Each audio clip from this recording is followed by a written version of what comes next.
Far-right Dutch politician Geert Wilders has been acquitted over charges of inciting hate and discrimination. He faced 5 separate counts following a controversial speech that he gave attacking Islam and comparing it to Nazism. But the court ruled his comments fell within the boundaries of legitimate political debate. Let's discuss the story now. We were joined by MEP Paul Nuttall from the UK Independence Party, joining us live here on RT. Good to see you. So were you surprised by the court's decision, and do you agree with it? Well, firstly, let me just say I think it was a disgrace that he was put on trial to begin with. I think it's a victory for free speech. I think it's a victory for common sense. All right, so it's a victory for free speech and common sense. But where do we stand at the moment with the current attitudes towards Muslims in Europe? Well, I think the fact that Geert Wilders is under 24-hour almost like arrest, shall we say. He's in fear of his life. He can't go out without an armed guard. I think that says something about radical Islam across Europe, and radical Islam, which threatens people, needs to be dealt with, and needs to be dealt with forcibly. All right, well, you talk about Geert Wilders being guarded by security guards and being afraid to go out. It was just January of last year, wasn't it? The Dutch cartoonist Kurt Westergaard, he did a picture of Allah with dynamite in his turban, and as he was living in a sleepy Danish town, an axe-wielding Somali man came and attacked him, and he would have killed the man and possibly his 5-year-old daughter had they not converted the house into a safe room. I mean, does that add to the attitude towards Muslims in Europe? Well, I think it does, but this is something that the Muslim communities themselves need to get hold of. Radical Islam is a very, very dangerous problem across Europe at the moment, and it needs to be dealt with. And let's be clear about Geert Wilders here. We fought 2 wars in the last century in Europe for free speech.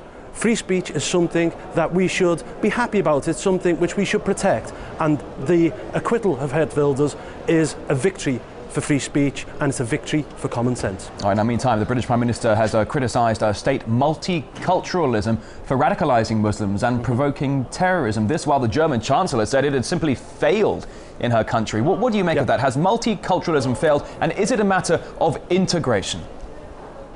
Yes, multiculturalism has failed for many years now. It was something which was born out of the 1970s, and the idea that you can have different communities living side by side who never integrate, who don't share the same culture, don't share the same language, is never going to work. What it will do is it will increase the power base of the far right across Europe. What we need is integration, yes, multiracialism, but let's say no to multiculturalism. All right, so we need integration, but so are you saying that multiculturalism, the model of it doesn't have a future? I don't think it has a future at all. As I say, what it does is it divides people.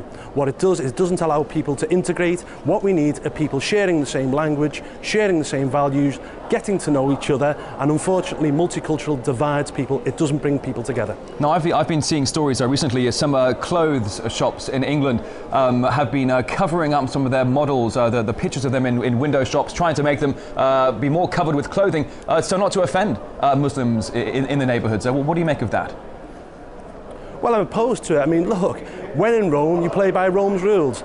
This is the way in Britain, this is the situation that we have, and this is British culture, and this is British way of life. We shouldn't be changing ourselves for the people who come to Britain to fit in with us. It should, in effect, be the other way around. What we need is integration. What we need is a shared culture, a shared value, and what we need to get rid of is multiculturalism, which divides people and doesn't bring people together. Do you think there's an issue of political correctness here that could be to blame for true Britons remaining mum on the subject, not wanting to offend Muslims because they're afraid that they'll be deemed politically incorrect and possibly face ramifications in their social area or even in their jobs?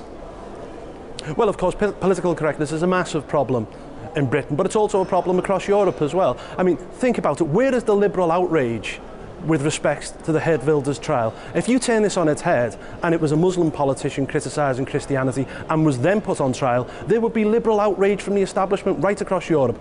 This is about political correctness. We're afraid to speak up. Now is the time we must speak up because, quite frankly, things are going in the wrong direction, and to blame for this is multiculturalism. All right, now with the acquittal of Geert Wilders here, what does it mean for the freedom of speech in terms of religion that often becomes so combative and potentially violent?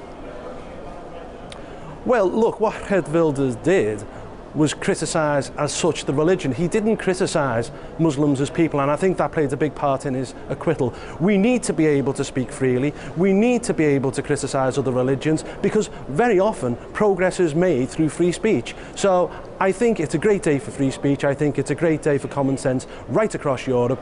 We as UKIP have backed Geert Wilders from the start. Indeed, my former party leader, Lord Pearson, invited Geert Wilders over to the House of Lords just last year to show his film Fitna, because we believe in free speech. All right, Paul Nuttall, MEP and a member of the UK Independence Party. Many thanks indeed.